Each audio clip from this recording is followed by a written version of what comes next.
जब हम वोल्टेज देते हैं तो करता है, ऐसा होता है। सर ब्रेक डाउन तो ब्रेकडाउन होता है तो डायोड खराब हो गया ना, तो डायोड उसको हम लोग डेफिनेशन में थोड़ी बोलेंगे। उसको हम लोग डेफिनेशन में समझने के लिए बोले थे कि हम लोग रिवर्स बायस में, नॉर्मल डायोड हमारा रिवर्स बायस के लिए नहीं बना होता है, तो उसको अगर हम बहुत ज्यादा वोल्ट देंगे तो एक समय ऐसा आएगा कि वो ब्रेकडाउन हो जाएगा, और जब ब्रेकडाउन हो जाएगा तो कहो खराब हो जाएगा या जल जाएगा, धुआं आने लगेगा उसके अंदर से, उसका जंक्शन कोलैप्स कर जाएगा। उसको थोड़ी बोलना है, उसको नहीं बोलना है, वो डेफिनेशन में वो पार्ट नहीं आएगा। वो जब ब्रेकडाउन के बारे में पूछा जाएगा तब वो बात बोलना है ना। और उस ब्रेकडाउन की चर्चा तब हुई थी जब हम जीनर ब्रेकडाउन के बारे में पढ़ने वाले थे, जीनर ब्रेकडाउन एवलांच इफेक्ट के बारे में जब जानने वाले थे तब ये डिस्कस किए थे तुमसे कि नॉर्मल डायोड के साथ करेंगे तो ऐसा होगा। तो उस प्रॉपर्टी को यूज करके कैसे, अब जैसे बोलते हैं ना कि दूध फट गया तो दूध बेकार हो गया क्या, छेना बन गया। ठीक है, तो हमको पता था कि डायोड का ये प्रॉपर्टी है कि अगर रिवर्स बायस में उसको एक लिमिट से ज्यादा वोल्ट दिया जाएगा तो वो ब्रेकडाउन हो जाएगा। ब्रेकडाउन होने मतलब खराब, परमानेंटली खराब हो जाएगा, फिर वो ठीक नहीं हो पाएगा।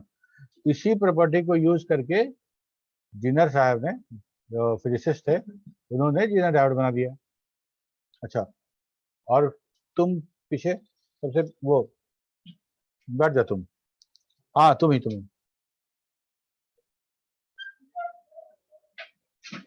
तुम नहीं, ये इसके बारे में पूछा।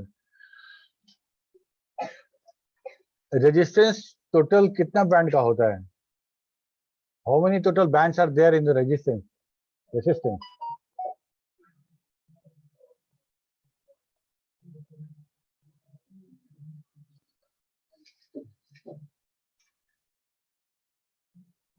तुम बताओ।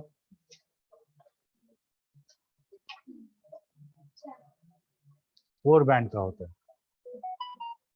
कौन कौन सा? ठीक, गुड।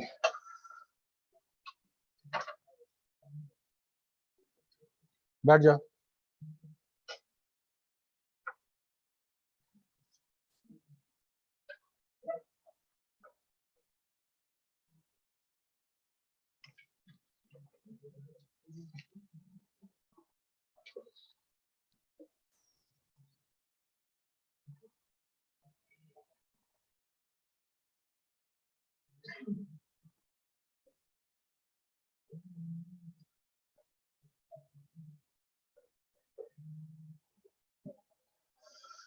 तो हम लोगों ने पिछले क्लास में पढ़ा था जीनर डायोड के बारे में।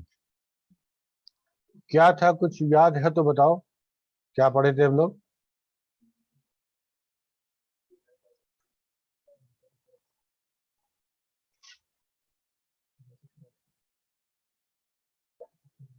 किसी को नहीं याद है?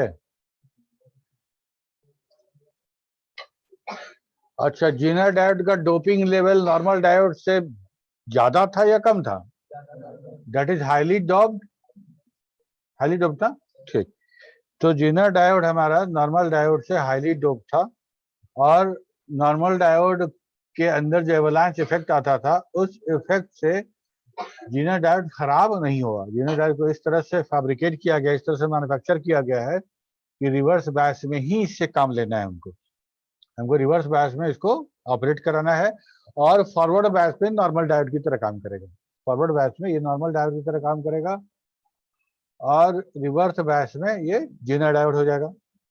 ओके, अच्छा, नॉर्मल डायोड अगर होगा, जनरल डायोड, जो नॉर्मल डायोड हम लोग 40007 और 5402 की बात कर रहे हैं, उसको रिवर्स बायस में वो कंडक्ट नहीं करता है, जनरल डायोड भी नहीं करेगा, रिवर्स बायस में कंडक्ट नहीं करेगा। नॉर्मल डायोड एक वोल्टेज पे आके ब्रेकडाउन करके खराब हो जाता था, और जब खराब होता था तो रिवर्स बायस में कंडक्शन शुरू हो जाता था। सेम काम यहाँ भी होगा, एक लिमिट वोल्टेज के बाद जनरल डायोड भी ब्रेकडाउन होगा। ब्रेकडाउन में खराब नहीं होगा, ब्रेकडाउन में वो रिवर्स बायस में कंडक्शन अलाउ कर देगा, ठीक है। यही पढ़े थे हम लोग। कुछ फिगर मिसिंग था तो हम लेके आए हैं, देखो तुमको दिखाते हैं। ये वो जेनर डायोड है, ये शीशा जैसा तुमको दिखेगा किसी सर्किट में, देखोगे जहाँ वोल्टेज रेगुलेटर के लिए यूज होता है। ये इसका, ये सब हो गया था ना। अच्छा एक बार फिर हम रिवाइज कर देते हैं। तो ये था मेरा नॉर्मल डायोड का जो डोपिंग लेवल था, जहाँ पे नंबर ऑफ, ये दिख रहा है, यहाँ पे नहीं दिख रहा ना, लाइट से ना थोड़ा गोल गोल दिख रहा है। हाँ, तो वो था हमारा normal diode, number of holes और नंबर ऑफ इलेक्ट्रॉन देख रहे हो यहाँ पे। और हाईली डोप्ड में हम इम्प्योरिटी ज्यादा मिलाए, ठीक है। और इम्प्योरिटी मिलाने का जो यूनिट होता है ना, वो कितना मोल पर आटम ऐसा कर कुछ होता है। तो ऐसा करके हम लोग इसको उतना इम्प्योरिटी मिला के हाईली डोप्ड कर दिया। हाईली डोप्ड कर दिए तो नंबर ऑफ माइनॉरिटी चार्जेस बढ़ गया, और नंबर ऑफ मेजॉरिटी चार्ज बढ़ गया और माइनॉरिटी चार्ज घट गया। जब माइनॉरिटी चार्ज घट जाएगा तो डिप्लीशन रीजन में आएगा कौन? इन साइड में प्लस अब कम है, पहले ज्यादा था अब कम है। तो जब हम बैटरी से कनेक्ट करते हैं तो क्या होता था कि सारा का सारा मेजॉरिटी चार्ज चल जाता था टर्मिनल पे, और माइनॉरिटी चार्ज पुश हो जाता था जंक्शन के पास, तो मेरा डिप्लीशन रीजन क्रिएट होता था। जैसा तो अब माइनॉरिटी चार्ज कम है, हाईली डोप्ड है, माइनॉरिटी चार्ज कम है, तो हम रिवर्स बायस में भी अगर कंडक्ट कराना चाहें, कनेक्ट करेंगे, तो मेरा डिप्लीशन रीजन बहुत ज्यादा वाइडर नहीं हो पाएगा, ठीक है। Zener diode are the basic building block of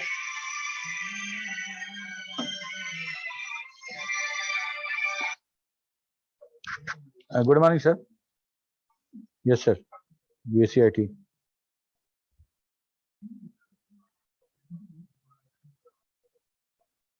किसी इसी में VCIT में? अच्छा अच्छा, ठीक, ओके ओके, ठीक है,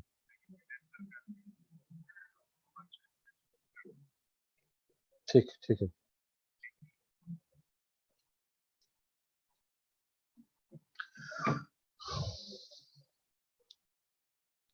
So Zener diode are the basic building block of the electronic circuit. They are widely used in all kind of electronic equipment. Zener diode are mainly used to protect the electronic circuit from over voltage. Zener diode is a special type of device designed to operate in a Zener breakdown region. Zener diode acts like a normal PN junction diode under forward bias condition. When forward bias voltage applied to the Zener diode, it allows a large amount of electric current and blocks only a small amount. अच्छा, a small amount of current block करेगा। Normal वाला कितना करता था silicon के case में? 0.7 volt, germanium के अंदर 0.3 वोल्ट। अच्छा, यहाँ पे हम लोग बात कर रहे हैं क्या कि यहाँ पे चूंकि हाईली डोप्ड है तो मेरा डिप्लीशन रीजन और कम होगा, नॉर्मल से कम होगा, तो इसका जो पोटेंशियल बैरियर होगा नॉर्मल डायोड से कम होगा, ठीक है, ओके। तो ये हमारा 0.7 वोल्ट से भी कम रेजिस्ट करेगा, तो हमको अगर फॉरवर्ड बायस में यूज करेंगे तो हमको आउटपुट नॉर्मल डायोड से ज्यादा मिलेगा। Zener diode is heavily doped than the normal PN junction diode. Hence, it has very thin depletion region. Therefore, Zener diode allow more electric current than normal PN junction diode. यहाँ तक किसी को कोई बात समझ में नहीं आया तो बोलो। मेरा Zener diode allows electric current in forward direction like a normal diode, but also allow electric current in reverse direction if applied reverse voltage is greater than the Zener voltage. Zener voltage से ज्यादा होगा तो reverse में allow करेगा, तो breakdown condition बोल रहे हैं। Zener diode is always connected in reverse direction because it is especially designed to work in the reverse bias condition. ये सिंबल है, डायोड वाला ही सिंबल है, लेकिन दोनों एज को थोड़ा सा बेंड कर दिया गया है, ठीक है। ये ऐसा, ये ऐसा, ये सर्किल जो है दैट इज नॉट नेसेसरी, आप ये बना भी सकते हैं और नहीं बना सकते हैं, ऐसा ही बनाएंगे तो यही जेनर डायोड का सही डायग्राम है। सच में अगर सही में अगर जेनर डायोड देखोगे तो ऐसा ही दिखेगा। और ये हमारा सर्किट है जो तुम्हारा मोबाइल चार्जर लगाते हैं ना हम लोग, मोबाइल चार्जर के अंदर का सर्किट है। यहाँ पे अगर तुमको दिख रहा हो जेनर डायोड, यहाँ पे ये दिख रहा हो, है ना, यहाँ पे जेनर डायोड है। जेनर डायोड क्यों लगाया गया है? हमको 3.6 वोल्ट या 4 वोल्ट हमको आउटपुट चाहिए, ठीक है। और यहाँ से जब हम ये वाला जो डायोड देख रहे हो, ये नॉर्मल डायोड है, ये हमको रेक्टिफायर के रूप में काम कर रहा है, और इस तरह से, और ये ट्रांजिस्टर है जो ऑसिलेट कराएगा, जब हाई फ्रीक्वेंसी लेंगे फिर डाउन करेंगे, खैर अलग है। तो वोल्टेज घटने और बढ़ने पे, सप्लाई वोल्टेज घटने और बढ़ने पे मेरा आउटपुट भी घट बढ़ सकता है। तो हम लोग क्या कर रहे हैं कि हम लोग एक जीरो डायोड लगा दे रहे हैं, जितना वोल्ट हमको आउटपुट चाहिए। अगर हमको मोबाइल चार्जर से 4 वोल्ट चाहिए तो लगाएंगे, नहीं तो 3.6 वोल्ट चाहिए 3.6 वोल्ट लगा देंगे, ठीक है। इसका आउटपुट अगर 3.6 वोल्ट या उससे कम होगा तो जीरो डायोड कुछ नहीं करेगा, चुप तो बैठा रहेगा, है ना। और आर्मी वाला आदमी जो गन लेके बैठा रहता है क्या करता है, कोई आता है तब नहीं चलाता है, तो ये भी वैसे ही बैठा रहेगा उसी तरह से। जैसे ही वोल्टेज बढ़ा तुम्हारा और यहाँ जो 3.8 वोल्ट या 3.9 वोल्ट निकलना शुरू हुआ, तब जीरो डायोड खड़ा होगा और उसको ठोक देगा ठीक बोल रहे, ठीक है। ये सर्किट है। अच्छा, एक सर्किट ये है, ये चाइना वाला जो चार्जर होता है उसका सर्किट है, चाइनीज मेड, हाँ, सस्ता वाला, हाँ। इंडिया वाला करें इंडिया वाला ये है, इंडिया, हाँ, मतलब बढ़िया कंपनी का। तो चाइना वाला जो नहीं है, चला तो शाम तक, कैसे बोलते हैं, वही वाला। तो ये यहाँ देखो, इसमें ज्यादा अच्छा विजिबल था इसलिए इसको लेके आए। यहाँ देखो, ये वाला जीरो डायोड देख रहे हो तुम, ठीक है। तो ये कैसे यूज करते हैं, देखो यही वाला फिगर था जो गलती से मिट गया था। ये 0 से 15 वोल्ट का वेरिएबल हमारा एरो दिखा रहे हैं ना, मतलब दैट इज वेरिएबल सप्लाई, ठीक है। और कर क्या रहे हैं यहाँ पे, ये लोड है मेरा, और इस लोड के साथ रिवर्स बायस में, प्लस के साथ माइनस और माइनस साथ प्लस, रिवर्स बायस में लोग एक जीरो डायोड लगा दिए हैं, ठीक है। ये क्या करेगा, इस वोल्ट तक ये चुप रहेगा, इस वोल्ट तक, ये इसका ब्रेकडाउन वोल्टेज है ना। जीनर डायोड मार्केट में जो मिलेगा वो उसके ब्रेकडाउन वोल्टेज से ही मिलता है। तो हम 5.6 वोल्ट का अगर जीरो डायोड लगा दिए तो मतलब 5.6 वोल्ट इसका ब्रेकडाउन रीजन स्टार्ट हो जाता है 5.6 से। तो जैसे ही हम यहाँ 15 वोल्ट देंगे या 12 वोल्ट देंगे या 5.6 से जितना ज्यादा देंगे, उससे कम तक में कोई दिक्कत नहीं है। उससे जैसे ही ज्यादा वोल्ट मिलेगा ये एक्टिव हो जाएगा और ये कंडक्शन शुरू कर देगा। तुमको पता है कि प्लस से माइनस की तरफ अगर हम लूप लगा दें तो सारा का सारा करंट उधर से फ्लो हो जाएगा, तो लोड पे नहीं जाएगा, ठीक है। अर्थ कर देते हैं ना, जैसे बिजली ऊपर गिरता है तो हम लोग वहां ऊपर लगाते हैं और नीचे उसको अर्थ कर देते हैं, तो वो सीधे अर्थ हो जाता है। तो हम लोग क्या कर रहे हैं, यहाँ से ये वाला करंट को पहले ही हम उसको अर्थ कर दे रहे हैं, बॉडी अर्थ बोलो या नेगेटिव बोलो, इसको शॉर्ट करा दे रहे हैं। तो जितना मैग्नीट्यूड हमको चाहिए, जितना मैग्नीट्यूड ऑफ करंट 5.6 से ज्यादा होगा, नॉट करंट, वोल्टेज, उतना हम पास कर देंगे लोड के पहले ही अलग से, तो हमारा लोड प्रोडक्ट हो जाएगा। समझ में आ रही बात। तो अच्छा, ये हम लोग बरसात जब होता है और हमारा जो डैम में बहुत पानी भर जाता है, नहीं तो अगर खतरे के कगार से ऊपर पानी हो जाता, लगता है अब तो डैम तोड़ देगा, इतना पानी हो गया है, तो क्या होता है, डैम का जो गेट होता है खोल दिया जाता है ना। डैम का गेट खोल दिए तो क्या हुआ, वो सारा पानी का बहाव दूसरे तरफ चला गया और डैम बच गया मेरा। बिल्कुल वैसा ही कंडीशन यहाँ भी है, बहुत ज्यादा प्रवाह आ रहा था पानी का, करंट का, तो हम जीरो डायोड खोल दिए, उधर से बह गया, मेरा लोड सेफ रह गया। यहाँ पे उस चीज को जो इलेक्ट्रॉनिक्स का जो लैब होता है, लैब में ऐसे करके दिखाते हैं कि हम लोग एक सर्किट बनाते हैं और इसमें रिवर्स बायस में इसको कनेक्ट कर देते हैं, ठीक है। और हम ये मल्टीमीटर से नाप के दिखाते हैं कि जो करंट, जितना वोल्टेज का हम लगाए हैं जीरो डायोड, उससे कम में ये मेरा रेजिस्टेंस की जगह पे कोई लोड रहेगा, है ना। कोई लोड, मोटर या मल्टीमीटर या कोई एलईडी बल्ब, कुछ ऐसा लगा सकते हैं जो हम दिखा सके कि मेरा कंडक्शन हो रहा है। और मान लो हम ये 5.6 वोल्ट का लगाए हैं और जब तक 5.6 वोल्ट हम, क्योंकि रिवर्स बायस में कनेक्ट किए हैं, तो कंडक्शन नहीं होगा ना जब तक रिवर्स बायस कंडीशन नहीं आएगा, जीनर ब्रेकडाउन कंडीशन नहीं आएगा। तो हम यहाँ पे दिखाएंगे, तुमको ऐसा सेटअप बनाएंगे, बैटरी लगाएंगे और लोड लगाएंगे और जीरो डायोड लगाएंगे, तुमको दिखाएंगे कि देखो 5.6 वोल्ट नहीं है तो बल्ब नहीं जल रहा है। अब हम वोल्टेज बढ़ाना शुरू करेंगे, जैसे ही 5.6 से 6 वोल्ट हुआ, देखो बल्ब जल गया ना, थोड़ा सा चला, और बढ़ाएंगे बल्ब जलना शुरू हो जाएगा, कम करेंगे फिर बल्ब बुझ जाएगा। समझ में आ रही बात। जीरो डायोड खराब होने का कंडीशन तो बड़ा ऑब्वियस है अगर 5.6 वोल्ट हम लगाए हैं और हम ये सोचे कि 220 वोल्ट को जीनर डायोड 5.6 से काट ली तो खराब हो जाएगा। ये वोल्टेज अगर मान लो नॉर्मली ये जो सर्किट है ना 0 से 15 और 5.6 वोल्ट, इतना रेंज भी नहीं रखते हम लोग, इतना रेंज भी नहीं रखते हैं।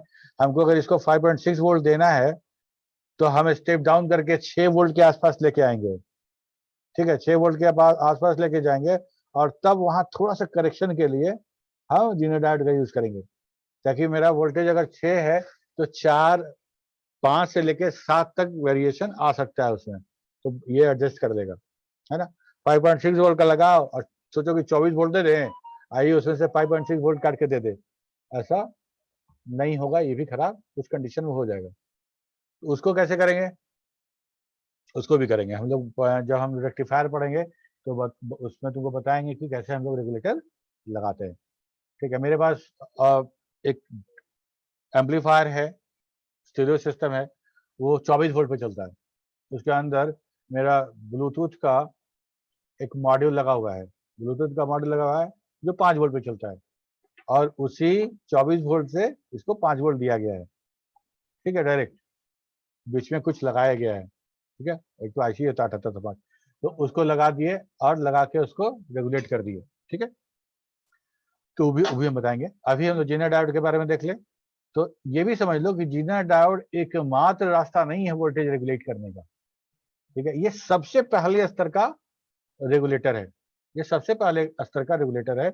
इसको भी हम जैसे बताए ना 24 वोल्ट से सीधे 5.6 वोल्ट नहीं कर सकते, ठीक है। अब ये तो बात समझ में आ गया कि जीनर डायोड में जैसे वोल्टेज बढ़ेगा उसके जीनर ब्रेकडाउन रेंज से जैसे ही वोल्टेज बाहर जाएगा कंडक्शन शुरू हो जाएगा, और कंडक्शन शुरू हो गया कैसे पता चलेगा हमको, इस लोड से, ये लोड ग्लो कर जाएगा, लाइट है तो, मोटर है तो चलने लगेगा, है ना, और मल्टीमीटर लगाए हैं सीरीज में तो मल्टीमीटर पे हमको एम्पियर दिखना शुरू हो जाएगा। अब जीनर डायोड के बारे में बात करते हैं कि अगर हम यहाँ पे रिवर्स बायस में इस्तेमाल कर रहे हैं तो ऐसा क्या होता है, जैसा अभी हम बात किए, तो no current will flow until supplied voltage reach the Zener diode voltage, ठीक है। ये देखो हमारा जो वोल्टेज और करंट का जो मैपिंग है, जो कैरेक्टरिस्टिक है वो समझते हैं। यहाँ पे ये हम लोग दिख रहे हैं कि फॉरवर्ड बायस है, फॉरवर्ड बायस कंडीशन है। फॉरवर्ड बायस में हम ये जो कंडीशन देख रहे हैं, फॉरवर्ड बायस जैसे जैसे वोल्टेज बढ़ रहा है वैसे वैसे हमारा करंट भी बढ़ रहा है, एकदम एकदम लीनियर है, ठीक है, एकदम लीनियर है। और जैसे यहाँ पे बात करते हैं, देखो ये जो दिखा रहे हैं ना ये वाला थोड़ा थोड़ा, ये हम लोग दिखा रहे हैं थोड़ा थोड़ा वो जो पोटेंशियल बैरियर वाला जो था वो चीज है ना, वोल्टेज ये हो रहा है, और ये हमारा पोटेंशियल बैरियर यहाँ यहीं तक था, तो यहाँ के बाद जो वोल्टेज बढ़ाएंगे वो सीधा अप मिलेगा हमको, वोल्टेज एकाएक हमको मिलना शुरू हो जाएगा। अब ये वाला रीजन जो है, इस तरह का रीजन जो है वो हमारा reverse bias region, reverse bias region है। रिवर्स बायस में ये जो हम बोल रहे हैं करंट ब्लॉक कर रहा है, ये वाला जो एरिया है करंट ब्लॉकिंग का है, लेकिन बहुत माइनर करंट अलाउ करेगा रिवर्स बायस में, बात की हम लोग, हाँ, तो बहुत माइनर, मतलब उसको हम लोग कंसिडर ही नहीं करते हैं। और अब यहाँ वोल्टेज बढ़ाए, यहाँ वोल्टेज बढ़ाए, यहाँ वोल्टेज वोल्टेज बढ़ाते बढ़ाते बढ़ाते बढ़ाते इस जगह पे पहुंच गया, यहाँ बर्दाश्त का सीमा उसका टूट गया, जिधर ब्रेकडाउन हो गया, और जिधर ब्रेकडाउन के बाद कंडक्शन शुरू हो गया, ये कंडक्शन शुरू हो गया। देखो ये वाला कंडक्शन और ये कंडक्शन एक जैसा है ना, फॉरवर्ड बायस का कनेक्शन, रिवर्स बायस का कनेक्शन। इस वोल्टेज को यहाँ ये वोल्टेज है ना, ये वोल्टेज है और ये करंट है, इस वोल्टेज को हम लोग क्या बोलेंगे, जीनर वोल्टेज, ठीक है, और इस वोल्टेज को बोलते हैं जीनर करंट, इस करंट को बोलेंगे जीनर करंट, ये पॉइंट बुलाएगा जीनर डायोड। इसी वोल्टेज को नी वोल्टेज भी कहते हैं, नी मतलब घुटना, जहां से ये दिख रहा है ना, ये मुड़ गया है इसको भी हम लोग बोलते हैं नी वोल्टेज या ब्रेकडाउन वोल्टेज की है, ठीक है। ये कंडीशन है रिवर्स बायस का। जीनर डायोड पूछेगा तो ये वाला डायग्राम अवश्य बनाना है, ठीक है। उसे ग्राफ को एक्सप्लेन किया गया है, the curve shows that the Zener diode when connected in the forward bias behave like an ordinary diode, but when the reverse voltage applies across it and the reverse voltage rises beyond the Zener voltage or permitted rating, the Zener breakdown occurs. At Zener breakdown voltage, the current starts flowing in the reverse direction. The graph of the Zener breakdown is not exactly vertical, shown above, which shows that the Zener diode has resistance. The voltage across the Zener is represented by the equation shown below. Total voltage बराबर VZ मतलब Zener voltage plus IZ और RZ मतलब उसका resistance गुना उसका current plus Zener voltage, ये total मिला के हमको Zener का वोल्टेज फाइनल मिलेगा। ये इक्वेशन है, इसको याद कर लेना, ठीक है।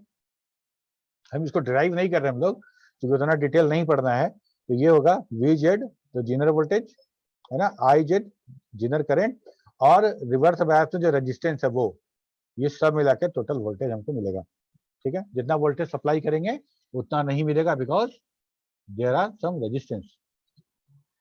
क्या क्या एप्लीकेशन हो सकता है Zener डायोड का? तो Zener diode is mostly use in the commercial and industrial application.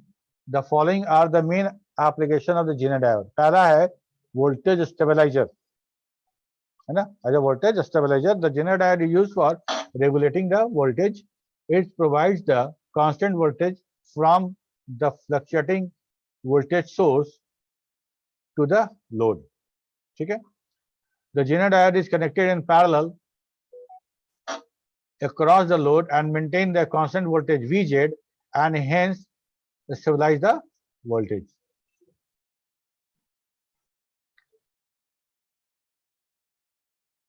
कितना लेट हुआ तुमको?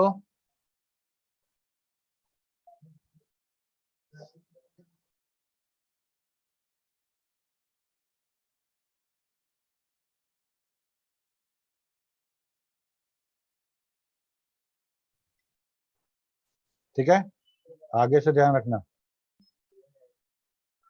फॉर मीटर प्रोटेक्शन, ये वाला, ये तो हम लोग क्या कर रहे हैं ना, Zener diode is connected in parallel. Parallel मतलब लोड के पैरेलल, है ना, लोड की सीरीज नहीं, लोड के पैरेलल। तो लोड के पैरेलल जब हम लोड करेंगे and maintain the constant voltage VZ and hence stabilise the voltage.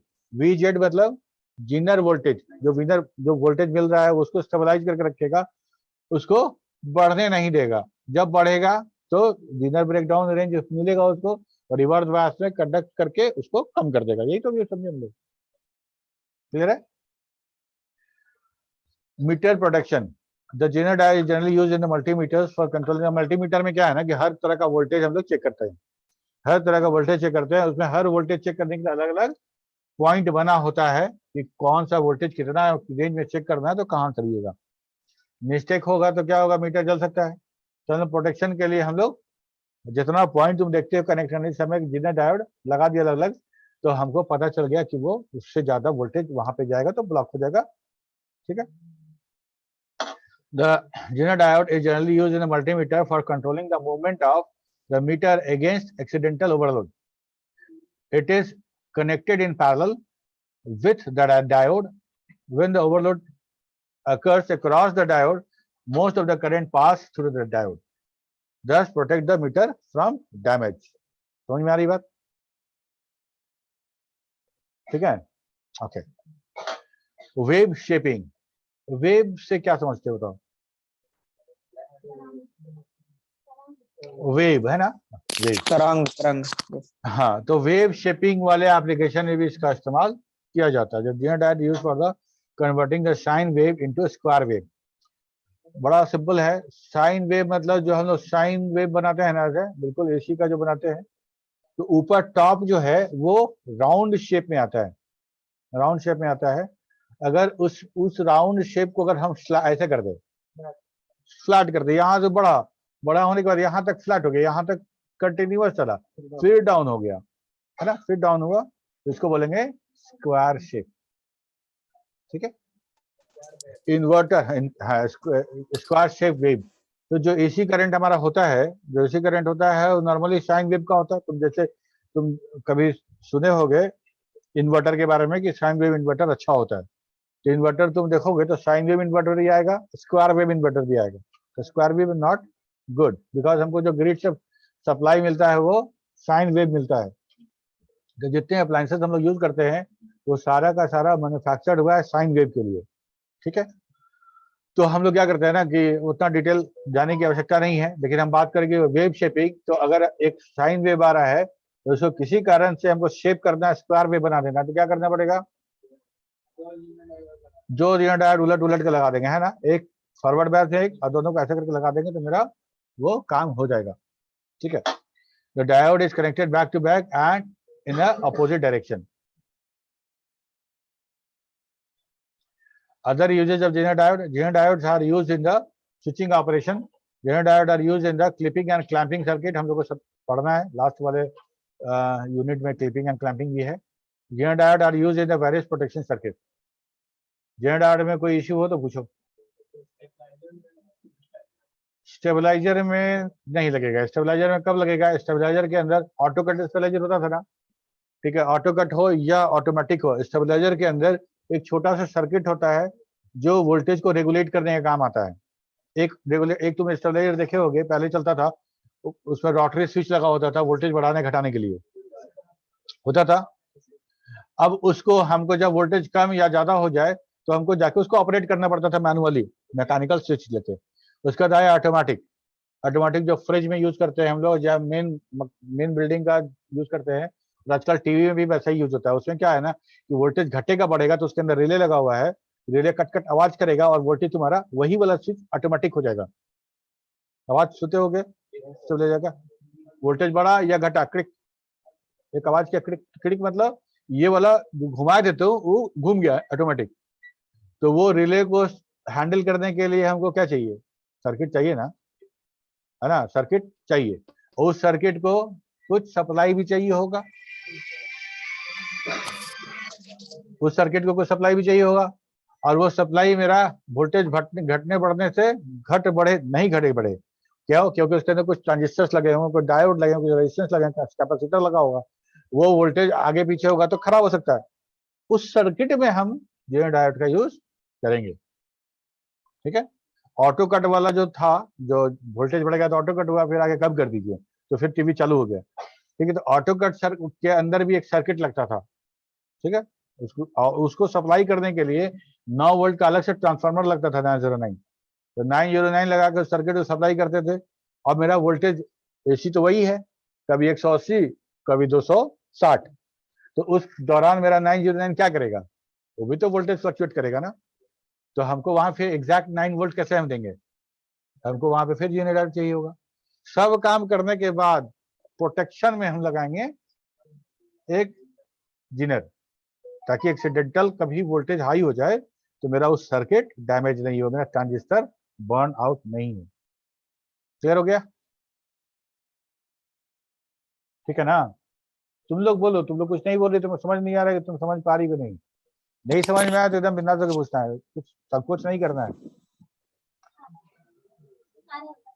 आ रहा है, तुमको आ रहा है, तुम लोग को पीछे तुमको सर ये जो मल्टीमीटर में यूज होता है इसका, तो मीटर रहता है ना, डिजिटल में मीटर नहीं होता है, इसमें इस्तेमाल नहीं होता है।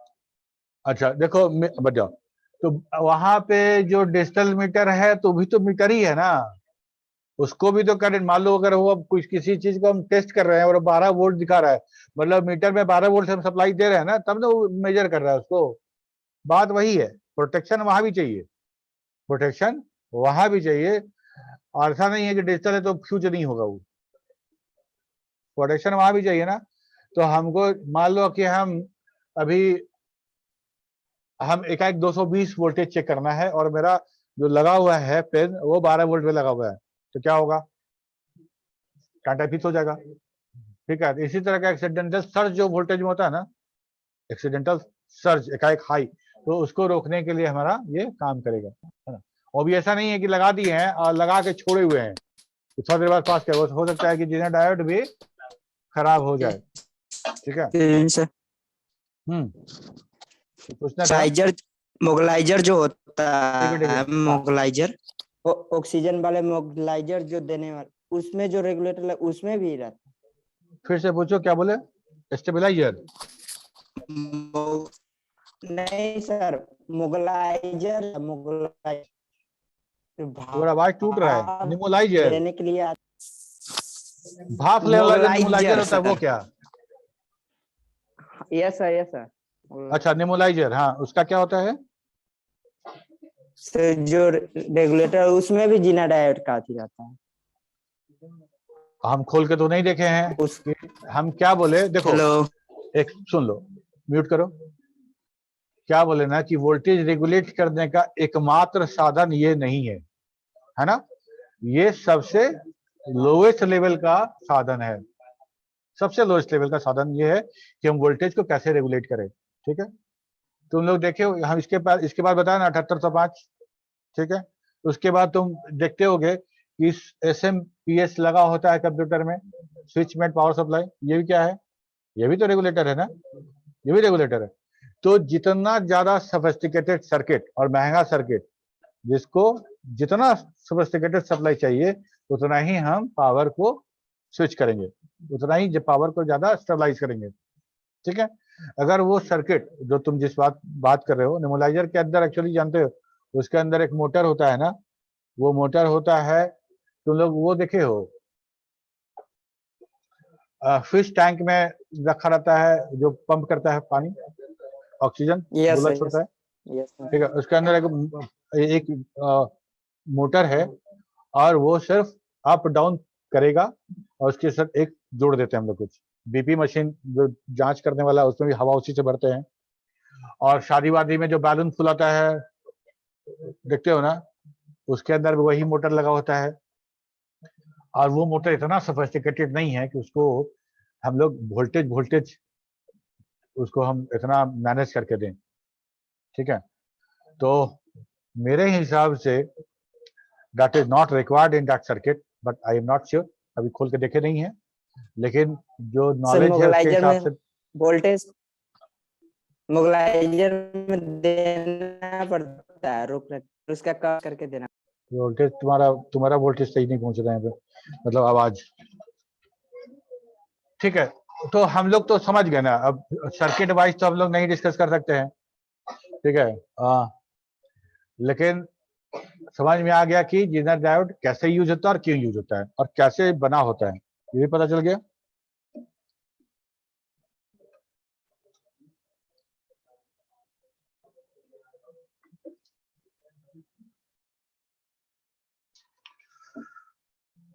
ठीक है, कंक्लूजन क्या निकला?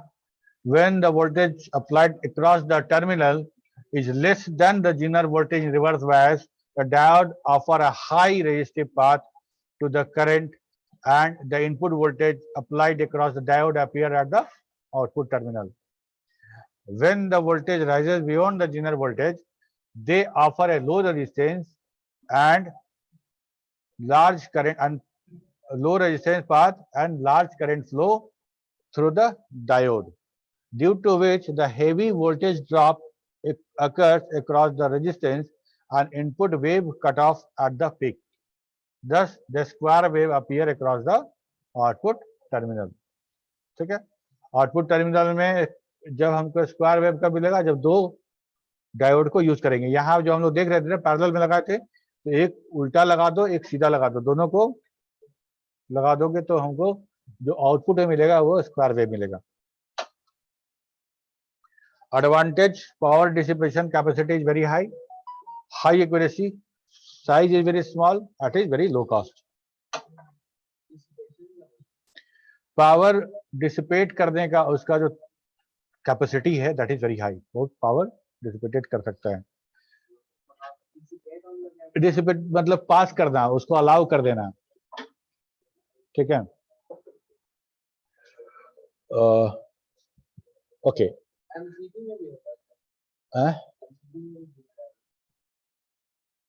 एमसीबी नहीं, उसमें जितना टाटा, उसको 220 की बात हो रही है, या हम लोग 3.6 वोल्ट और 5 वोल्ट की बात कर रहे हैं ना। उसमें कुछ नहीं, उसमें तो अलग से कॉइल रहता है, कॉइल से और वो शॉर्ट सर्किट हो रहा तो डाउन हो जाएगा। उसके अंदर कॉइल है, मेन काम कॉइल ही का है।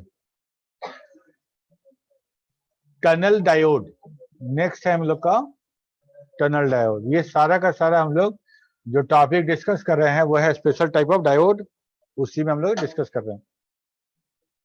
अब देखो, एक फिजिक्स में सेमीकंडक्टर में एक टनलिंग इफेक्ट होता है। ठीक है, उसी को यूज करके नया डायोड बनाया गया or invented by Dr. Leo Isaki of Sony in 1957 and he got a Nobel Prize for it. Sony company में काम कर रहे थे लियो इसाकी, 1957 में उनको नोबेल प्राइज मिला था टनल डायोड के लिए. On the name of Dr. Leo Isaki, it is called Isaki diode also. ठीक है, टनल डायोड को इसाकी डायोड भी कहते हैं, इनको जो इनके जो इन्वेंटर थे उनके नाम पे. Sony company started manufacturing tunnel diode in 1957. After 1960, other company like GE also started manufacturing it. 57 में बन गया था और मैन्युफैक्चरिंग शुरू हुआ इसका, है ना, 57 में ही हो गया था. और 60 के बाद बाकी कंपनियां भी इसका प्रयोग देख के, इसका एप्लीकेशन देख के इसका मैन्युफैक्चरिंग शुरू की. कोई कुछ बोला क्या? इधर से सवाल था?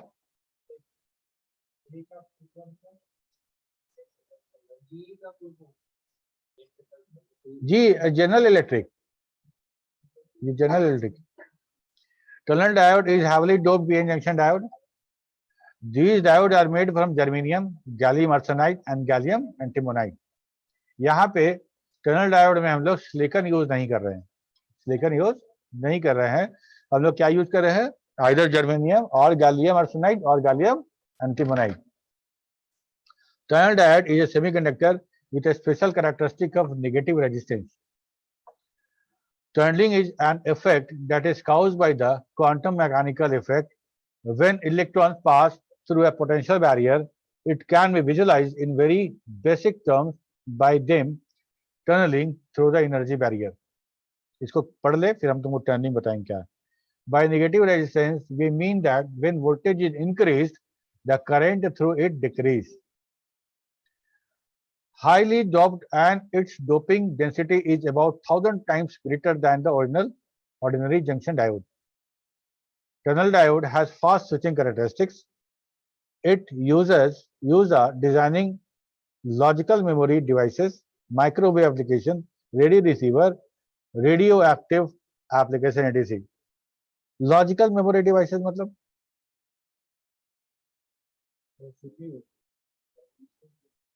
लॉजिकल मेमोरी जो हम लोग यूज करते हैं मेमोरी सेल के रूप में, जो हमारे पेन ड्राइव में होता है, जो हमारा प्राइमरी मेमोरी में होता है.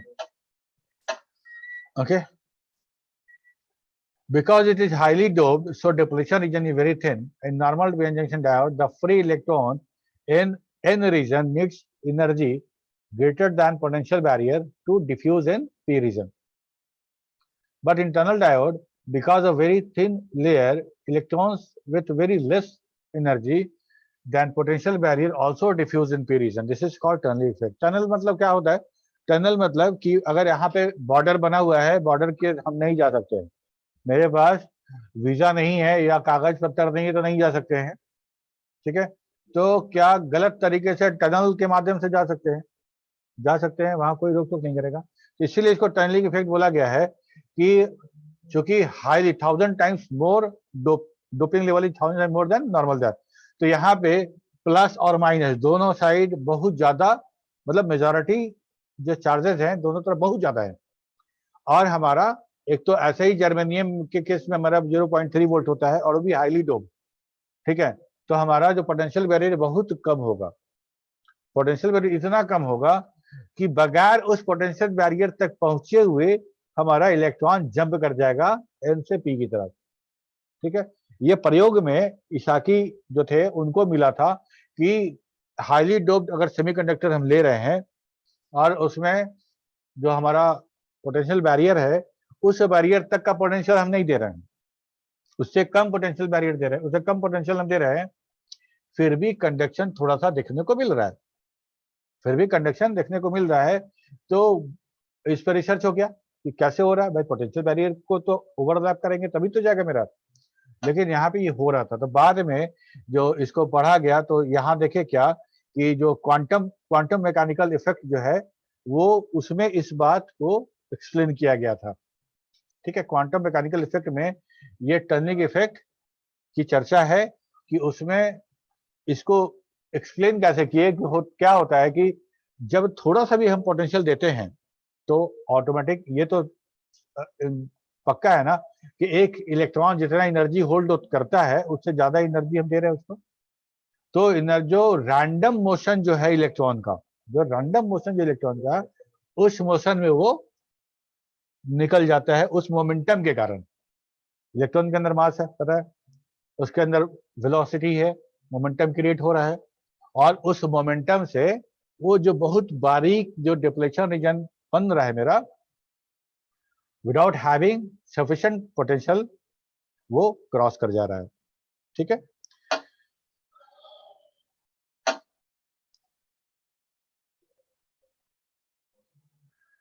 ठीक है। अब यहाँ पे देखो, ये हम दिखा रहे हैं क्या, ये नॉर्मल, ये पोटेंशियल बैरियर है, ये बैरियर हम बना रहे हैं इतना चौड़ा, और ये सारा का सारा इलेक्ट्रॉन है जिसका एनर्जी लेवल इस पोटेंशियल बैरियर के नीचे है। जब हम इस पे बैटरी कनेक्ट करते हैं तो इसका पोटेंशियल हाई होता है, और हाई होने के बाद जैसे ही उस बैरियर के ऊपर जाता है तो मेरा कंडक्शन हो जाता है। नीचे देखो, ये हमारा टनल डायोड, ये टनल डायोड है, और इसका हमारा डिप्लीशन रीजन बहुत नैरो है, और यहाँ पे जो इलेक्ट्रॉन है उसका पोटेंशियल भी इस पोटेंशियल बैरियर से कम है। ठीक है, तो बार बार आके रैंडम, जो रैंडम मोशन है आके डिप्लीशन रीजन के बाद से घूम के चल जाएगा, तो एक इतना सारे इलेक्ट्रॉन से एक इलेक्ट्रॉन शिफ्ट कर गया। ऐसा नहीं कि कंडक्शन पूरा हो जाएगा, है ना, थोड़ा सा कंडक्शन अलाउ कर देगा ही क्वांटम मैकेनिकल इफेक्ट।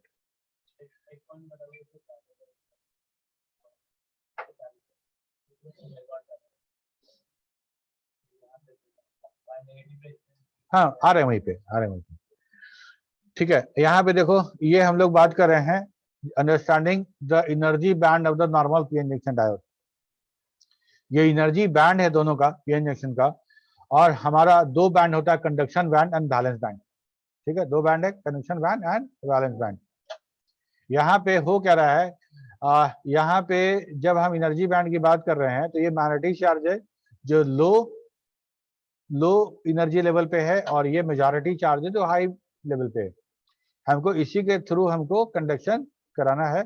और जब ये वाला, ये इसका जो एन रीजन का जो हमारा जो कंडक्शन बैंड का जो एनर्जी लेवल है, पी रीजन का अगर कंडक्शन बैंड का सेम एनर्जी लेवल होगा तो मेरा कंडक्शन हो जाएगा ना। ठीक है, तो ये इस तरह का अलाइन है, इस तरह का अलाइनमेंट है मेरा, तो हमारा कंडक्शन हो रहा है। होगा क्या कि ये हमारा दिख रहा है तुमको, ये हमारा कंडक्शन हो रहा है।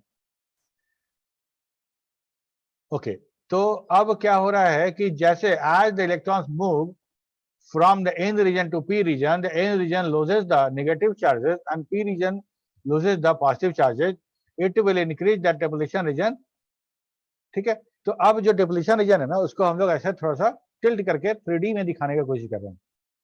तो ये हमारा कंडक्शन बैंड है पी रीजन का, और ये कंडक्शन बैंड है एन रीजन का। ठीक है, तो जैसे जैसे डिप्लीशन रीजन मेरा वाइडर होगा तो क्या होगा कि हमारा दोनों के एनर्जी लेवल पे अंतर आना शुरू हो जाएगा, दोनों एनर्जी लेवल अंतर होगा। और जैसे जैसे हमारा दोनों के एनर्जी लेवल, तो यहाँ पे हम लोग ये यहाँ से डैश डैश डैश करके दिखा रहे हैं ना, कि इसका हायर लेवल है, इसका लोअर लेवल मिल रहा है, देख रहे हो इकबाल। ठीक है, तो ये जो डिफरेंस आएगा दोनों के एनर्जी लेवल पे कंडक्शन बैंड में, एन और पी का, तो हमारा कंडक्शन कंप्लीट ब्लॉक हो जाएगा और एकदम अलाइन हो जाएगा, एकदम अलाइन हो जाएगा तो हमारा कंडक्शन फुल होगा। और जैसे जैसे अलाइनमेंट घसकना शुरू होगा तो हमारा कम होना शुरू होगा। ये इसी को हम लोग बोलते हैं नेगेटिव रेजिस्टेंस। कैसे यूज करते हैं इसको? Now there are no overlap between the conduction band P or N region. Now here electrons in N region needs energy to overlap the conduction band of the P region. Okay, करना क्या है? In forward bias the N side gets energy, so their conduction band elevate and come to parallel of conduction band of the P region. This will trigger flow of the electron from N region to P region, and because electrons got energy greater than the potential barrier, then depletion region become narrow. तो जैसे ही हम सब voltage एक limit के बाद जैसे voltage बढ़ाए तो एनर्जी लेवल बढ़ना शुरू हुआ, तो हम अलाइन में चले गए।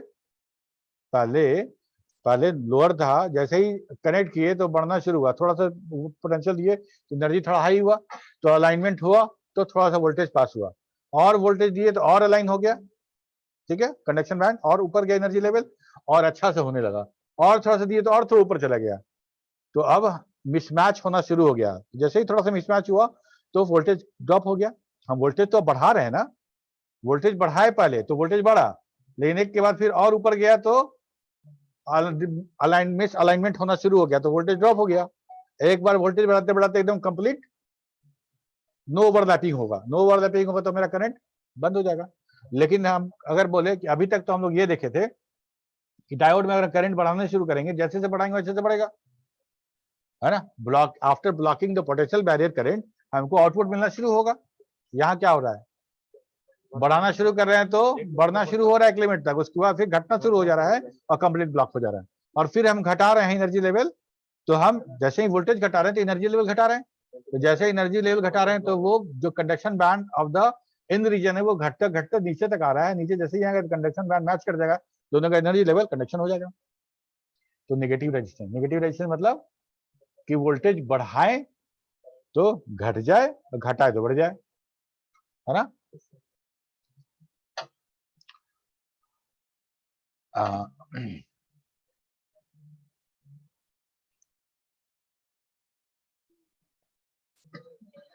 ठीक है, तो अच्छा इसको ऐसा समझते हैं, पहले यहाँ तक समझ में आया कि नहीं आया, थोड़ा थोड़ा समझ में आया, एकदम नहीं आया, आया, चलो ठीक। अच्छा अब देखो कंडक्शन कैसे हो रहा है समझो। हम लोग क्या बोले तो सिंपल डायोड की बात करते हैं। सिंपल डायोड में क्या हुआ था कि इलेक्ट्रॉन था और वो पी रीजन में होल को फिल कर रहा था, पी रीजन में होल को फिल कर रहा था, और अगला जो होल था उसको भी इलेक्ट्रॉन चाहिए था। ठीक है, तो क्या हो रहा था कि hole to hole electron travel कर जा रहा था, और हमारे पास इलेक्ट्रॉन का पूरा सप्लाई था, इलेक्ट्रॉन कम नहीं था। ठीक है, तो काम हो जा रहा था। ओके, अब ये बताओ कि फ्री इलेक्ट्रॉन कैसे निकलता है एटम से। एनर्जी ज्यादा देते हैं तो वो इलेक्ट्रॉन वो ऑर्बिट छोड़ देता है। ओके, तो अब वो इलेक्ट्रॉन जो था, जो हम कह रहे हैं कि होल में आया और फिर इसको छोड़ के अगले होल में चला गया, इसको फिल करने के लिए दूसरा इलेक्ट्रॉन आया, ऐसे करके ट्रेवल कर गया मेरा इलेक्ट्रॉन, तो बोलते हैं कंडक्शन हो गया। यही बात है। अब ये बताओ कि हमारा पी रीजन में जो होल है, जो ऑर्बिट का होल है, उसको जो एनर्जी चाहिए उससे बहुत हाई एनर्जी मेरा इलेक्ट्रॉन है, तो क्या उस होल में जाएगा? उसी एनर्जी लेवल पे तो वो ऑर्बिट छोड़ा था ना, ऑर्बिट छोड़ दिया था, तो उसी एनर्जी लेवल पे वो फिर होल में रहेगा ही नहीं। तो इसका मतलब ये हुआ कि उस एनर्जी लेवल को अगर हम डाउन लेके आए, उसको डाउन लेके आए, तो दोनों होल का जो रिक्वायर्ड एनर्जी लेवल है वो और ये मिल जाएगा तो मेरा काम हो जाएगा। ठीक है, तो एनर्जी जो है मेरा दो तरीके का है, एक तो वैलेंस बैंड एनर्जी है और एक कंडक्शन बैंड है। दोनों के बीच में देखो, कंडक्टर और इंसुलेटर और सेमीकंडक्टर, ये तीनों में क्या फर्क है हमारा। जब हम बात करते हैं कंडक्टर का, तो वैलेंस बैंड और कंडक्शन बैंड का जो एनर्जी लेवल होता है ओवरलैप्ड होता है, वो ओवरलैप्ड होता है। कहने का मतलब कि हम अगर ऐसा बनाएं, देखो दिखाते हैं एकदम,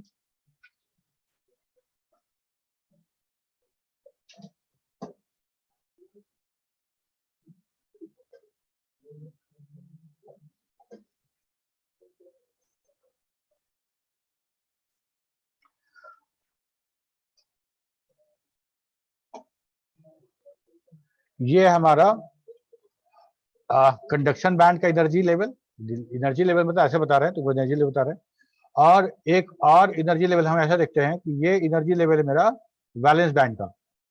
ठीक है, तो ये वाला जो पोर्शन है यहाँ पे वैसे इलेक्ट्रॉन और होल्स हैं जिनकी एनर्जी लेवल सेम है। ठीक है, तो ये कंडक्शन हो जाएगा, ये कंडक्शन हो जाएगा तो यहाँ का इलेक्ट्रॉन चला गया, खाली हो गया, तो यहाँ का इलेक्ट्रॉन इस लेवल पे आएगा। और हम ये जो दिखा रहे हैं ऊंचाई नीचाई, ये दिखा रहे हैं वो इलेक्ट्रॉन किस हाइट पे, मतलब एनर्जी का लेवल कितना और कौन कितना कहाँ पे है। मतलब इस बैंड, इस एनर्जी लेवल पे यहाँ पे इस दीवार के पास जो इलेक्ट्रॉन होगा बहुत हाई एनर्जी पे होगा, है ना, और यहाँ पे जो इलेक्ट्रॉन होगा बहुत लो एनर्जी पे होगा। अकॉर्डिंगली अगर हम इसका बात करें, ठीक है, तो यहाँ पे जो होल्स है वो लो एनर्जी पे होंगे तो नीचे होंगे, और हाई एनर्जी वाले होल यहाँ पे होंगे। तो हाई एनर्जी का होल और लो एनर्जी का इलेक्ट्रॉन मैच कर गया, है ना, मैच कर गया, कंडक्शन हो गया। ओके, अच्छा अब होता क्या है कि अगर हम इंसुलेटर का, अच्छा हम बात करें तुम्हारा सेमीकंडक्टर का, तो सेमीकंडक्टर का जब बात करेंगे हम, तो सेमीकंडक्टर में जो होता है वो कुछ इस तरह का होता है, ऐसा, ठीक है, एकदम मतलब इलेक्ट्रॉन कंडक्शन बैंड का जो इलेक्ट्रॉन का जो सबसे लोअर एनर्जी वाला है और जो सबसे हाई एनर्जी वाला होल है, उस एनर्जी के बीच में बहुत जरा सा अंतर है, बहुत जरा सा का अंतर है। हम इसको थोड़ा सा इग्नाइट कर दें तो ये मेरा एनर्जी बैंड ओवरलैप हो जाएगा और कंडक्शन हो जाएगा। समझ में आया? अब इंसुलेटर में क्या होता है? इंसुलेटर में होता है कि दोनों के बीच का एनर्जी गैप बहुत बड़ा होता है, बहुत बड़ा, इतना बड़ा बनाते हैं, ठीक है। इसको क्या बोलते हैं हम लोग? फॉरबिडन गैप, इसको बोलते हैं फॉरबिडन गैप। अब सोचो कि यहाँ पे जो होल है उसका एनर्जी लेवल यहाँ पे, सबसे हाई होल का एनर्जी यहाँ पे और सबसे लो एनर्जी यहाँ पे है इलेक्ट्रॉन का, दोनों में बहुत डिफरेंस है। तो होल के अंदर वो समाएगा ही नहीं, होल के अंदर वो एडजस्ट ही नहीं होगा। तो होल के अंदर नहीं एडजस्ट होगा तो फिर वो हमारा कंडक्शन ही नहीं होगा, ठीक है। कहने का मतलब ये हुआ कि कंडक्शन बैंड का एनर्जी लेवल सेम होगा तो कंडक्शन होगा, अदरवाइज नहीं होगा। अब वापस हम लोग आते हैं अपने स्लाइड पे। हम लोग यहाँ यही बात कर रहे हैं, यहाँ पे या इस जगह पे जो देखो, यहाँ तो थोड़ा सा टिल्ट करके दिखाए हैं ताकि तुमको ये समझ में आएगी कैसे एनर्जी लेवल हाई हो रहा है, लो हो रहा है। जब एनर्जी लेवल मेरा बराबर है, थोड़ा सा भी ओवरलैप कर रहा है, तो मेरा कंडक्शन हो रहा है। इसको जूम कर दें। अच्छा स्लाइड शुरू कर देते हैं, दिख रहा है? एनर्जी लेवल यहाँ ये पोर्शन जो है मेरा अलाइन कर रहा है ना, कहने का मतलब कि यहाँ पे जो इलेक्ट्रॉन्स है, यहाँ पे जो होल है और यहाँ पे जो इलेक्ट्रॉन, दोनों का एनर्जी लेवल मैच कर रहा है थोड़ा सा, तो मेरा ट्रैवर्स कर गया। ओके, अब यहाँ पे टनलिंग इफेक्ट में क्या था कि बगैर potential difference, enough potential difference के बगैर भी मेरा इलेक्ट्रॉन कंडक्ट कर दे रहा था। यहाँ पे यहाँ तक समझ में आ गया? तो टनलिंग डायोड जो है वो नेगेटिव रेजिस्टेंस को इम्पोज करता है, वो उसका प्रॉपर्टी वो शो करता है। कैसे? पहले तो नेगेटिव रेजिस्टेंस होता क्या है? नेगेटिव रेजिस्टेंस कहने का मतलब वोल्टेज बढ़ाएंगे, पॉजिटिव, अच्छा जो नॉर्मल रेजिस्टेंस होता है उसमें क्या है, वोल्टेज बढ़ाएंगे तो हमारा रेजिस्टेंस के आउटपुट बढ़ेगा, ठीक है। और लीनियर रेजिस्टेंस में आई और आर जो होता है वो लीनियर होता है, ये भी देख चुके हम लोग। ओके, तो नेगेटिव रेजिस्टेंस का मतलब ये कि वोल्टेज बढ़ाएंगे बढ़ाएंगे बढ़ाएंगे एक लिमिट तक तो ठीक है, उसके बाद वोल्टेज घटना शुरू हो जाएगा, उसके बाद वोल्टेज घटना शुरू हो जाएगा। कैसे इंप्लीमेंट होगा उसको, यहाँ पे उसी टॉपिक को, उसी आइडिया को कि नेगेटिव रेजिस्टेंस क्या होता है, ये सवाल पूछ सकते हैं तुमसे, एक्सप्लेन नेगेटिव रेजिस्टेंस, ठीक है।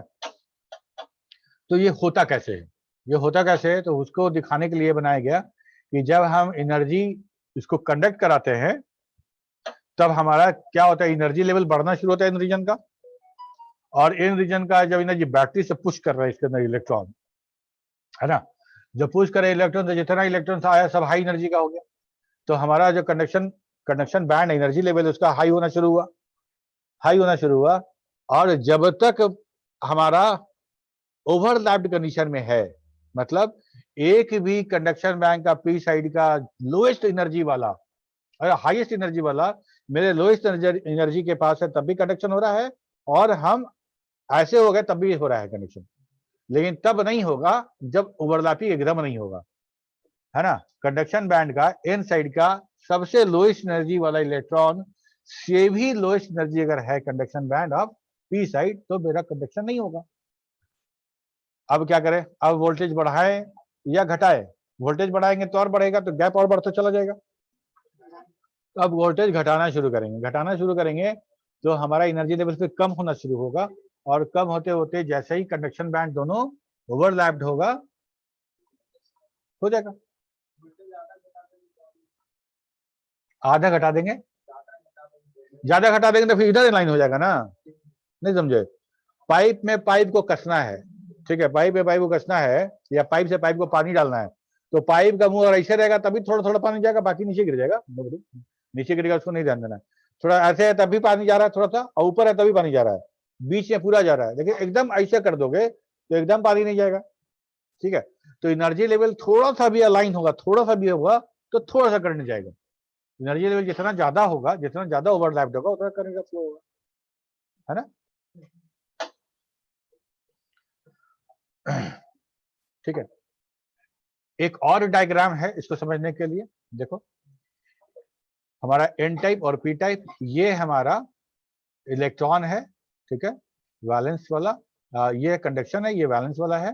कंडक्शन बैंड यहाँ है और यहाँ पे पी टाइप है। यहाँ इस लेवल का एनर्जी और यहाँ का एनर्जी देखो, नो बायस कंडीशन, कोई कनेक्शन नहीं किया गया है, बैटरी से कोई कनेक्शन नहीं है, मतलब नो करंट, ठीक है, नो टनल करंट। इसके बाद क्या हुआ, in forward bias as the voltage increases the conduction energy band of the n type elevate and comes to the parallel of the valence band of the p type and electrons start moving from the n type to p type। इसके valence electron के जैसे ही बराबर आया, conduction मेरा शुरू हो गया, ठीक है। तो हमको जो करंट मिला वो ऐसा करंट मिला, ठीक है। This is called maximum tunnel current जो है मेरा, वो ये वोल्टेज और ये करंट। इसके बाद थोड़ा सा और हम वोल्टेज की voltage increases further, the conduction band of the n type elevate more and it will create energy gap between n type and p type, and this will result voltage and current drop।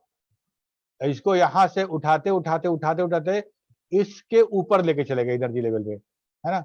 यहां से उठता उठता वो चला गया यहाँ, तो यहाँ पे देखो थोड़ा सा ओवरलैप्ड हो रहा है, ठीक है। जब एकदम एकदम आमने सामने था तो एकदम पिक करंट था, यहाँ तक करंट मिला एकदम आमने सामने फुल करंट।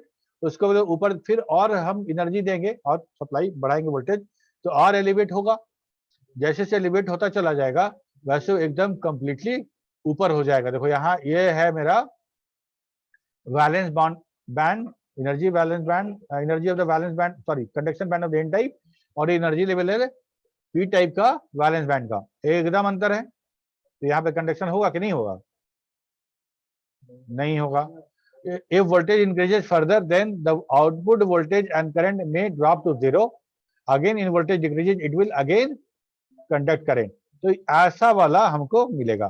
कहा यहाँ से गए, यहाँ पे जाके डाउन होना शुरू किया, यहाँ तक डाउन हुआ, यहाँ के बाद वोल्टेज फिर बढ़ना शुरू हुआ, ये हमको मिलेगा। इसको जहां टर्न हो रहा है उसको बोलते हैं वैल्यू पॉइंट, ठीक है। हाँ नहीं, शुरू में तो हम वोल्टेज बढ़ाएंगे तो करंट बढ़ेगा। शुरू में जब इस कंडीशन में, देखो जब इस कंडीशन में था मेरा, उस समय वोल्टेज बढ़ाएंगे तो बढ़ेगा ना। इस कंडीशन में अभी कोई किसी तरह का कोई बैटरी कनेक्टेड नहीं है, मतलब नो बायस कंडीशन है, ना फॉरवर्ड ना रिवर्स, नो बायस कंडीशन में। अब देखो दोनों का एनर्जी लेवल देख रहे हो ना, कंडक्शन होगा नहीं होगा। जैसे ही बैटरी जोड़ेंगे तो इसका ये वाला जो कंडक्शन बैंड है वो ऊपर होगा, थोड़ा सा लेवल, एनर्जी लेवल है ना, हाई एनर्जी पे आएगा थोड़ा सा। जैसे ही हाई एनर्जी पे आएगा तो कंडक्शन शुरू होगा, एकदम पैरेलल हो जाएगा, एकदम पैरेलल हो जाएगा, तब कंडक्शन सबसे मैक्सिमम होगा। उसके बाद तुम स्टिल इंक्रीज करते हो वोल्टेज, तो कंडक्शन बैंड और हाई होगा, और हाई होगा, और हाई होगा तो डिफरेंस होना शुरू हो जाएगा। पहले डिफरेंस ऐसे था, अब डिफरेंस ऐसे हो गया, ठीक है। तो सूर्य का वोल्टेज बढ़ा है तो वोल्टेज बढ़ रहा है, फिर वोल्टेज घटने लग रहा है। अब वोल्टेज घटा रहे हैं तो करंट, वोल्टेज और करंट बढ़ना शुरू हो रहा है, और एक लिमिट बाद फिर घटने लग रहा है, ठीक है। तो दैट्स व्हाई, ठीक है, ओके। कुछ पूछना है तो पूछो, डिस्कस करते हैं। अभी तक जो पढ़े हैं उसमें से अगर कोई किसी को कोई डाउट है तो पूछो। इसका एग्जाम्पल देखो, ये छोटा मोटा एप्लीकेशन का बात नहीं है, ठीक है। छोटा मोटा एप्लीकेशन का नहीं है कि हम कुछ ब्लूटूथ प्लेयर और चार्जर में हम तुमको दिखा दें। टनल इफेक्ट, जो टनलिंग डायोड है वो बहुत हाई फाई टाइप का सिस्टम में यूज होने वाला है, ठीक है। जैसे हम लोग अभी क्या देखे कि हम यूज करेंगे लॉजिकल मेमोरी एरे में, लॉजिकल मेमोरी जो बनाएंगे उसमें फ्लिप फ्लॉप्स और जो हम लोग यूज करते हैं, वैसे मेमोरी के को हम लोग जो फैब्रिकेट करते हैं तो उसको इसमें इस्तेमाल करते हैं, ठीक है, तो हम लोग को कहाँ मिलेगा दिखने को? उसका फोटो है टनल डायोड का फोटो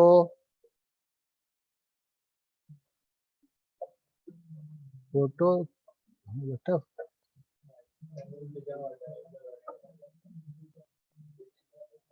फोटो तो था लेकिन देखो नहीं है। अच्छा, अगले क्लास में दूंगा फोटो, इसका दिखाएंगे कैसा फोटो है टनल डायोड का। ठीक है, और कोई सवाल?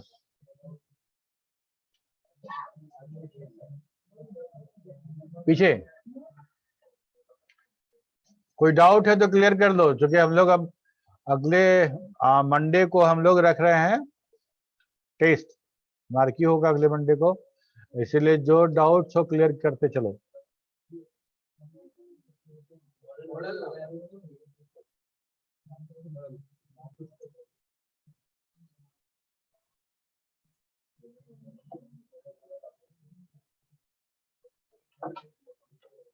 अच्छा तो ठीक है, तुम लोग को नहीं पूछना है, हम पूछते हैं।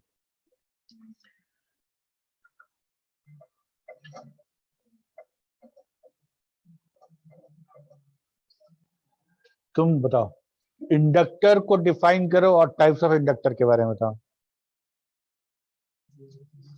व्हाट इज इंडक्टर्स एंड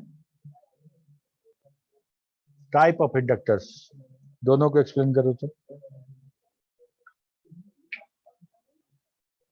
हम सवाल पूछना शुरू करेंगे ना, देखना सब बोलेगा सर हमको वो वाला टॉपिक फिर से बता दीजिए, वो टॉपिक फिर से बता दीजिए, ताकि सर बताने में लग जाए और पूछे नहीं। हम सब समझते हैं तुम लोग अच्छा बात है।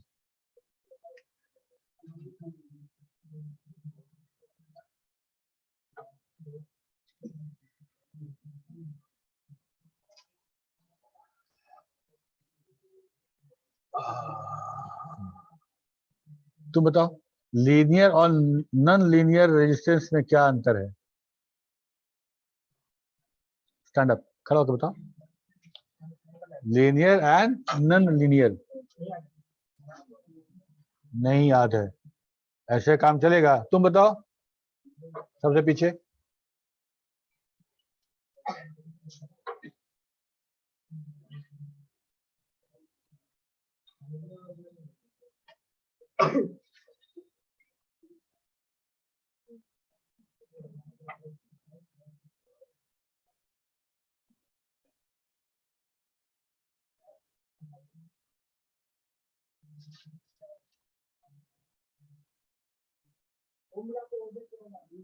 नहीं तुमसे, हाँ हौसला, हाँ ठीक है। तुमसे दूसरा सवाल है, तुमसे सवाल है कि डोपिंग क्या होता है, व्हाट इज डोपिंग, और डोपिंग करके हम क्या करते हैं, डोपिंग करने से हमको क्या प्राप्त होता है, what we achieve, what we get after doping, what is doping पहले।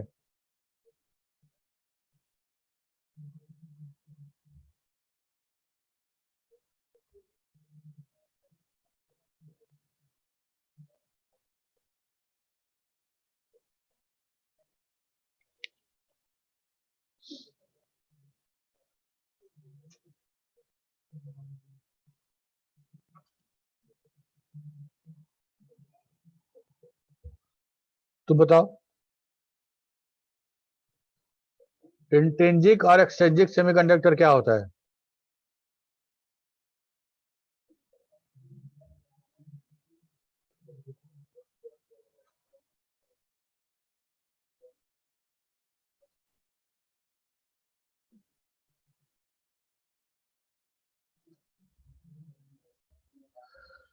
तुम बता सकते हो क्या कि हम लोग पी टाइप सेमीकंडक्टर कैसे बनाते हैं?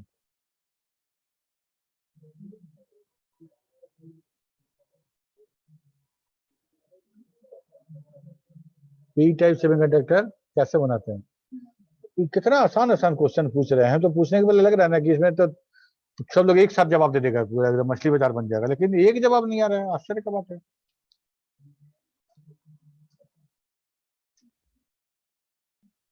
खड़ा होके बोलो, नहीं बोलोगे तो ऐसा ही सवाल रहेगा, सवाल ऐसा ही रहेगा। समझ में आ रहा है ना, पूछने का मतलब है कि तुमको आइडिया हो कि सवाल कैसा पूछा जाएगा। ठीक है। देख लिए? हाँ बताओ बताओ। थ्री बैलेंसिंग वाले परमाणुओं को उसमें शुद्धिकृत तौर पर मिलाया जाता है। अच्छा, जैसे पी टाइप में कैसे होता है? इंटरनल प्रोसेस बता। हम जैसे इनका कहना है ना कि ट्राई वैलेंट को मिला दी तो बन गया, कैसे? ठीक, चलो अगला क्लास है, हम लोग अगला क्लास में हम लोग अभी तक जो पढ़े एक बार रिवाइज कर देंगे ताकि तुम उसको एग्जाम दे पाओ मंडे को। ठीक है, आज फ्राइडे है ना? अच्छा, तो अगला तो मंडे ही है, तो हमको आज चाहिए तो नहीं मंडे को होगा। और सब तो रिवीजन करा ही दिए, तो आप कितना बार रिवीजन कराएं? एग्जाम के बाद फिर रिवाइज करा देंगे, ठीक है? ओके। अच्छा, अगर तुम लोगों को कोई टॉपिक पे डाउट हो तो बोल तो रहे, पूछो, रिवीजन छोड़ दो। तुमको बोलो कि सर ये वाला टॉपिक पे हमको दिक्कत है, हो जाएगा रिवीजन। तुम पूछोगे रेजिस्टेंस पे, तो इसको खड़ा करके बोलेंगे बताओ रेजिस्टेंस क्या होता है, रिवीजन भी हो जाएगा। और तुम पूछोगे सेमीकंडक्टर, तो उसको बोलेंगे बताओ सेमीकंडक्टर क्या होता है। तुम लोग आपस में रिवीजन करा देंगे, हमको कुछ बोलना भी नहीं पड़ेगा। अगर बाई चांस अगर कोई नहीं बोला तो हम बताएंगे, है ना? चलो फिर मिलते हैं अगले क्लास में, बाय बाय, और best of luck for your test. Roll number 4, 11, 13, 17, 26, 31 और देखो 23 कन्हैया कुमार। ऐसे लिखने के लिए मना किए है ना, आगे रोल नहीं लिखना है, ROLL नहीं लिखना है, सिर्फ 23 लिखना है, डैश देना है और भी बगैर ठीक है स्पेस सर। के, डॉट ये सब नहीं देना है।